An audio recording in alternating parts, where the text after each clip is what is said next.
नमस्कार and a very warm welcome to the voice of common man news Hindi and English. हमारे channel के chief editor Sameer Qureshi के साथ आइए आपको ले चलते हैं मुंबई के सियासी दुनिया की खास हलचल की ओर। जी हां, अजीत पवार की बगावत से कांग्रेस की हुई मौज और बनी दूसरी बड़ी पार्टी। महाराष्ट्र की राजनीति में उलटफेर होना आम बात है।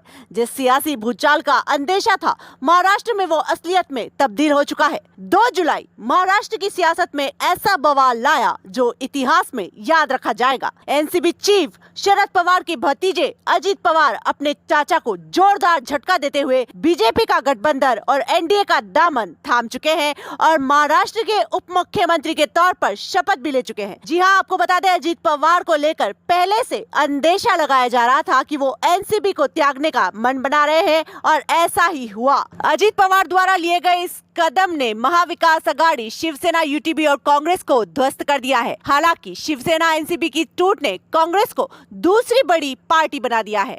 ये सब कैसे हुआ, इसे जानने के लिए आइए सीटों का समीकरण जानते हैं। आपको जानकारी देते हुए बता दें कि महाराष्ट्र विधानसभा में कुल 228 सीटें हैं। इनमें से 145 सीटें जीतने वाली पार्टी बहुमत का आंकड़ा छू लेती है। अगर अजीत पवार के एनडीए में शामिल ना होने की बात करें तो स्थिति कुछ इस तरह थी। चलिए आपको बता दें क्या कहता है महाराष्ट्र की विधानसभा का समीकरण। बीजेपी 105, शिवसेना 140, यूटीबी 16 और कांग्रेस 53 और अन्य के पास 23 विधायक हैं। अजीत पवार के एनडीए में शामिल होने के बाद एनसीबी के 53 विधायकों में से 30 विधायकों के समर्थन की बात सामने आई है।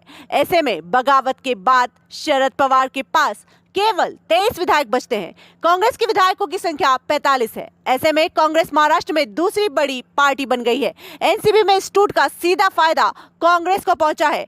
बताया ये भी जा रहा है कि अजीत पवार के विधायकों के साथ साथ सांसदों और एमएलसी का समर्थन भी मिल चुका है। जहां 2024 लोकसभा चुनाव से पहले विपक्ष खुद को मजबूत करने की कोशिश कर रहा था, कांग्रेस विपक्ष के लिए बड़ा खतरा बन सकती है। वहीं अब देखना ये होगा कि शरद पवार की एनसीबी के साथ वापसी होती है या नहीं। देश आगे जा रहा है, ऐसा कभी हुआ नहीं। अलग अलग गुट को एक करके देश को चलाने की कोशिश की गई, लेकिन 9 साल आपने देखे होंगे, उसमें नरेंद्र मोदी साहब का नेतृत्व में आज देश काम कर रहा है। वो बाहर भी पॉपुलर है, यानी अब्रॉड, बाहर अगर कोई भी देश में गए जाते हैं अपने भारत की तरफ से, तो सब उनको